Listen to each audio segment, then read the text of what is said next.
did become close. There was not a lot of jealousy. I mean, of course there was, but not, we wouldn't be at each other all the time. Now, did you have anything to do with the making of the documentary? No, I did not. Only the trustees did.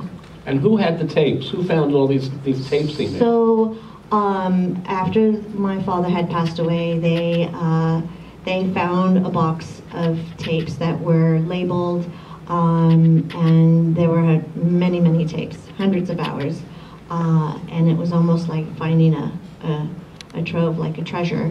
And I remember going through in the bedroom.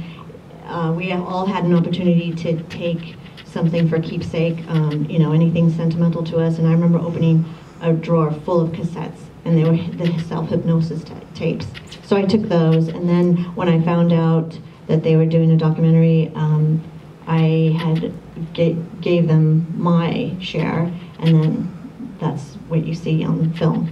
Do all the siblings like the documentary? You know, it was the first time my family had seen it in Tahiti, and yes, they did. I was really worried because the first time I saw it was back in January, and I actually saw it in the theater.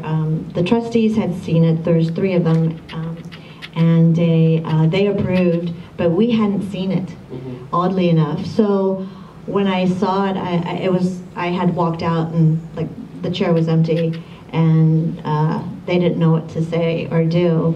But I had to recollect myself and think, of course, you're going to be emotional. Here you are sitting in a dark room and having your father in surround sound, and up on that screen it's almost like Stephen Riley, you know, brought him back from the grave.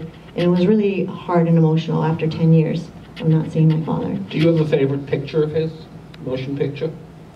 My favorite motion picture, which I don't think was in the film, but is Don Juan DeMarco, because that was done with Johnny Depp, I think, in '94, and the reason why I like it is because he plays a psychologist, and because he acts very much like himself in that movie. He's very much of like a father figure to Johnny Depp, and that is, yeah, my favorite. I like also Apocalypse Now, which I also learned that during the time, you know, my father had prepared endless hours for his roles. He studied the character, he studied the setting of the picture, everything you could imagine he studied. So for Apocalypse Now, of course, he read The Heart of Darkness by Joseph Conrad, and I learned this week that he stayed in one of the motus. Tetiaroa, the island that we have, is comprised of 13 islets, and we went to one of them, which has a lake, and it almost looks like Vietnam. It's really interesting because the lake is surrounded by a swamp, and what I learned from my brother, Tehutu, is that he had lived there for 2 months preparing for Apocalypse Now, just alone. And no electricity, nothing, no set infrastructure. So I thought that was really interesting. I mean, I would never do that. It's like a jungle in there. Of course, the other motu, the other islet, is, you know, developed, and we have a very nice resort there. But this one is full of mosquitoes, and yeah, no, it's like living in the jungle. Okay. Growing up with your father being Marlon Brando, is there a time you realized that he's not just your father, but the world shares Marlon Brando as one of the great actors of all time? Is there that realization? Well, you know, that's a good question, because my father, it's kind of a two-sided answer, because my father was a very humble man, very modest. He didn't travel large and didn't have to have the most expensive cars or the big mansion or anything like that. So he really raised us to be kind of humble and discuss more practical things during dinner time. He never talked to us about his career or his films, nothing. And so I really didn't know how large my father was when I would be around my family. However, when I was with my friends and meeting their family and their parents, they would immediately just stare and ask me endless questions. So that's when I knew, like, how big he was, by them continuously staring at me. How many marriages did your father have? Well, he had two marriages. He married Anna Kashfi. She's Christian's mother. Then he married my mother, Movita Castaneda. She's Mexican, and she passed away in February. And then he had 4 children with Tarita, who you see in Mutiny on the Bounty. Which was a terrible movie. I mean, the other Bounty was terrible. Now, before I throw out questions, I don't get to the audience. I'm going to let the audience ask you questions. I have a question, because I read a lot about your father, and there's always been stories that he was very close to Wally Cox. And the story I read was that at Wally Cox's funeral, Wally Cox was in an urn. Your father had a fight with Wally Cox's widow, and she said, you know what, this urn means more to you than me. And he had Wally Cox's ashes. Yes. Is that true? That is a true story. He was very good friends with Wally Cox. It was almost like they were inseparable, best friends, and he could not give his wife the ashes. And she fought for them and fought for them, but then after she just surrendered and said, it seems like they're more important to you than they would be to me. And it's a true story, yeah. And then, when was your father cremated? My father was cremated. And were their ashes mixed? Their ashes were released in Death Valley. My dad loved to be in Death Valley. And that's where we, his ashes were scattered with Wally Cox. Mm-hmm. Well, see, that's a true story. That is a true story. That one you may believe. Okay, before I come out there and ask, for questions from the audience, how do you want your father to be remembered?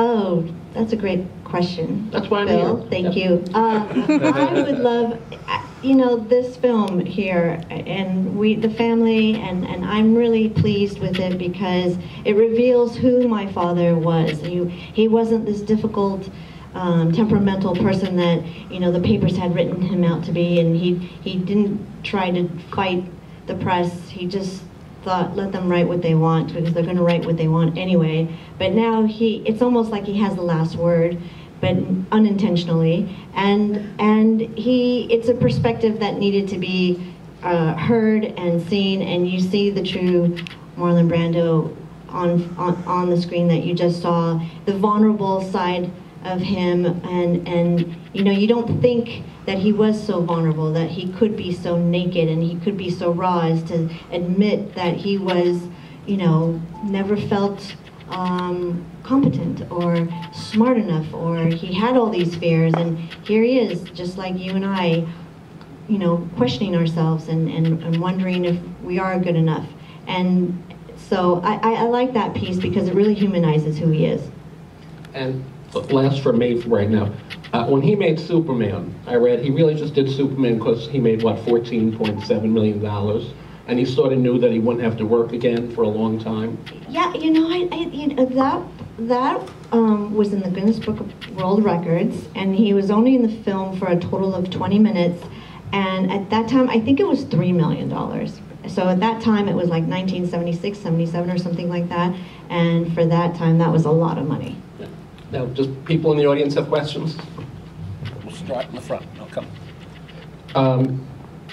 Towards the end of the movie, they're talking about Apocalypse Now, and there was a rift between him and Francis Ford Coppola, and I didn't know about that. Did they ever reconcile after that?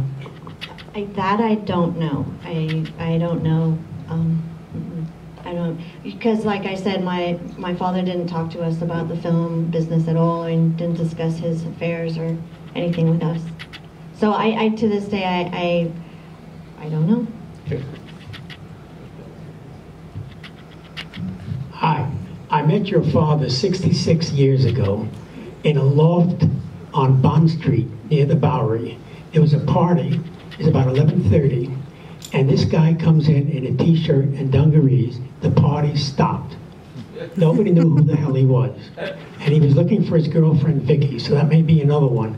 And afterward, I learned who he was. But I must say, he was one of the most arresting, striking figures. The party stopped when he walked in. He stood by the door, and who the hell is that guy? He really filled the room. Tremendous presence. True story.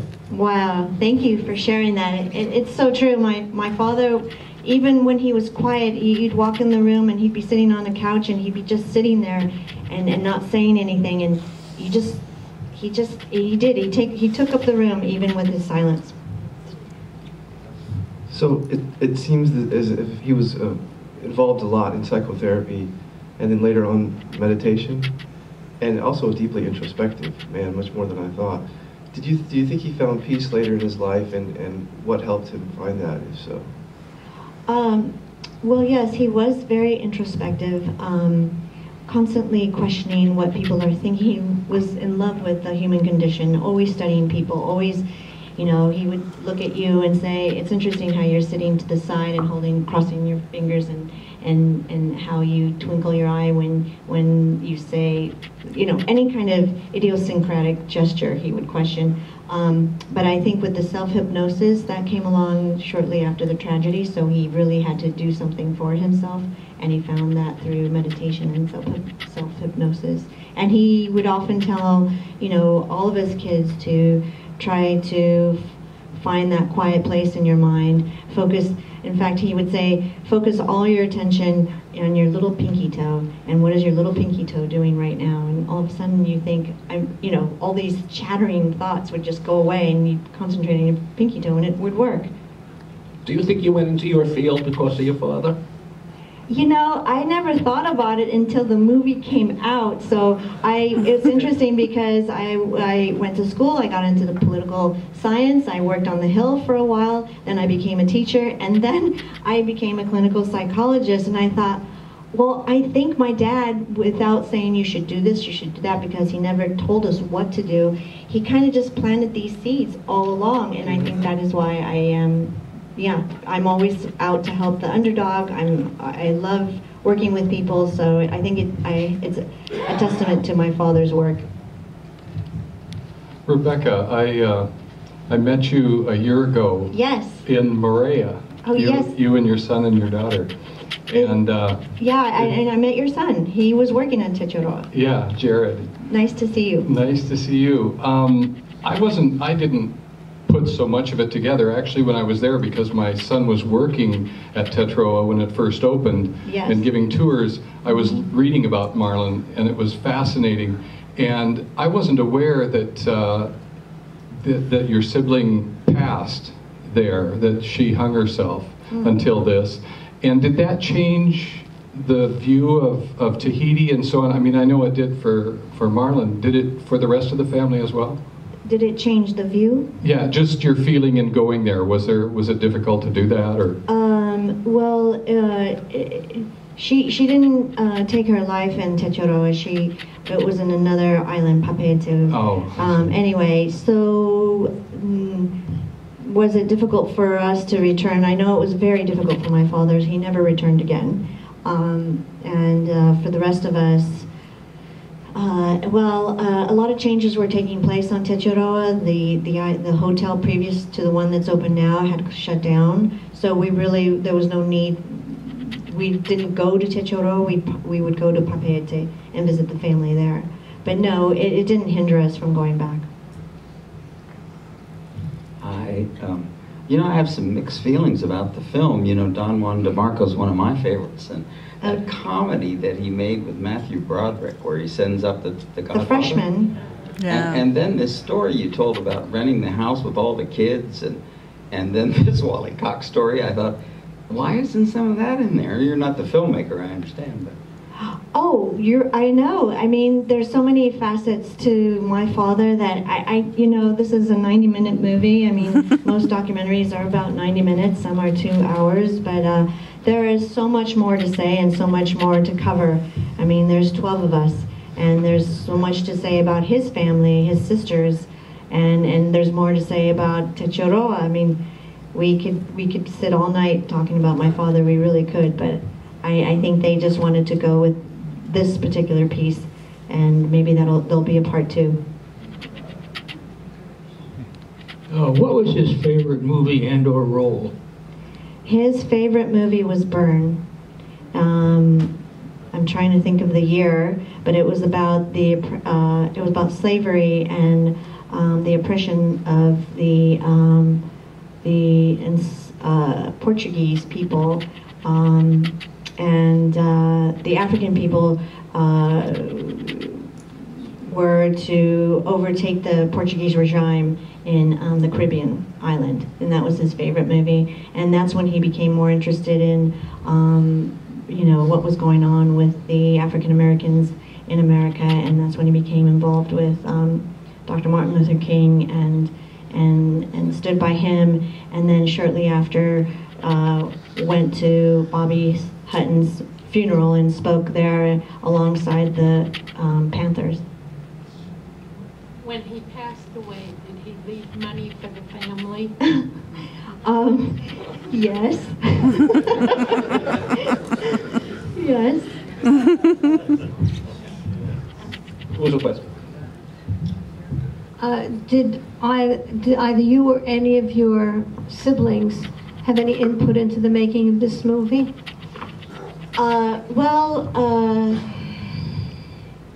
Did we have any input?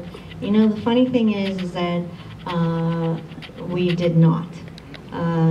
We have 3 wonderful, good trustees, and they basically had, one of them is a producer, Mike Medavoy, so he works with the, you know, has been in the film industry, so we put all our trust in him. And then another is a very close friend of my father's, and so we put our trust in them, and we knew that they were going to choose something that was very sensitive and proper, because they knew after so many years, so many biographies, that this one was one, it had to show a different side of my father. We were so tired of the press, we were so tired of the negativity that was spread, and we needed to show that there was another side to my father.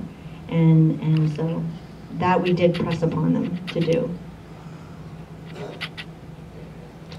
Oh, hi. I actually was, is it going?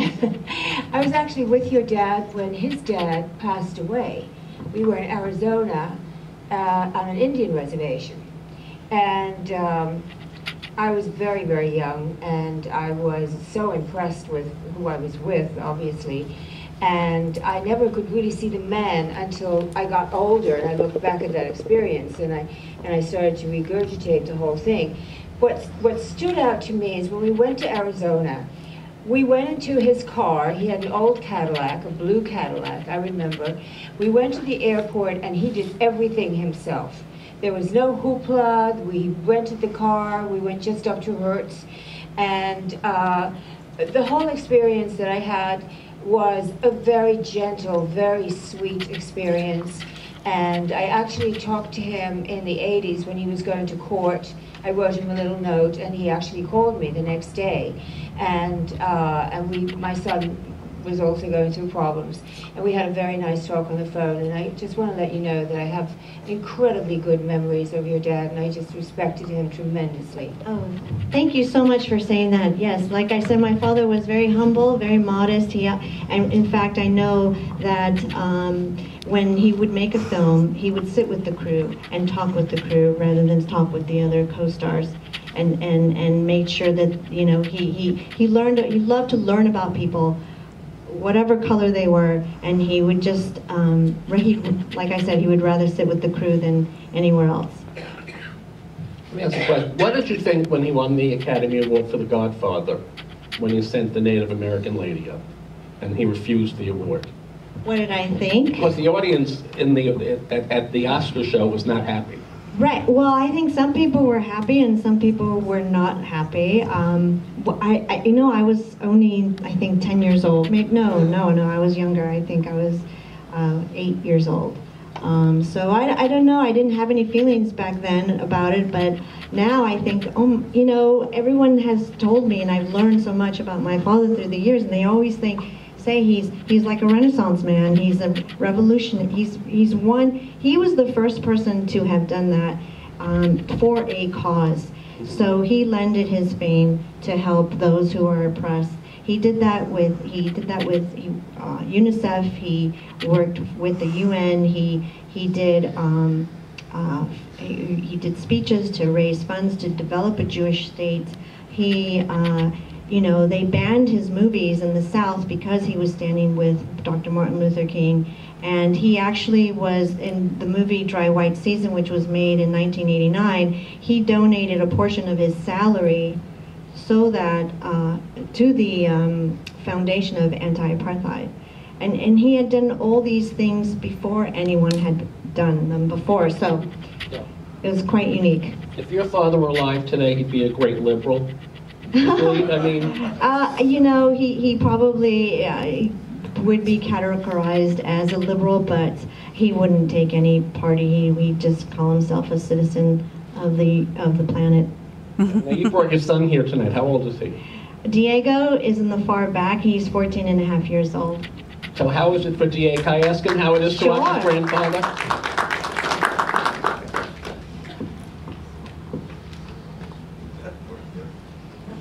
Okay, Diego, you're on. What's it like watching your grandfather? It's pretty amazing since I have no memory of him, so this is a great insight to his life, not just the acting which I see in his movies. So. Have you seen most of his movies? I've seen some of them. I've seen On the Waterfront, Streetcar Named Desire, and The Godfather. Good selection. Anybody else have a question? One more question. And you would be all the way in the corner. Well, I thank you for coming, and I'm glad that you all enjoyed the film. Thank you. Hi. I just was curious, why did they show his house in such disarray at the end? Well, I'll tell you a secret. That wasn't his house. Because it was just, you know, a production setting. And that was not his house. And it just lends itself to the tone of the subject of, you know, his all the sadness and pain he had gone through. So I think it was just a bit of drama. But his house was a one-story, as you saw in like the helicopter views, and it was white, and it was windows from floor to ceiling, and it was always neat and organized. So it was not like that house? No, no.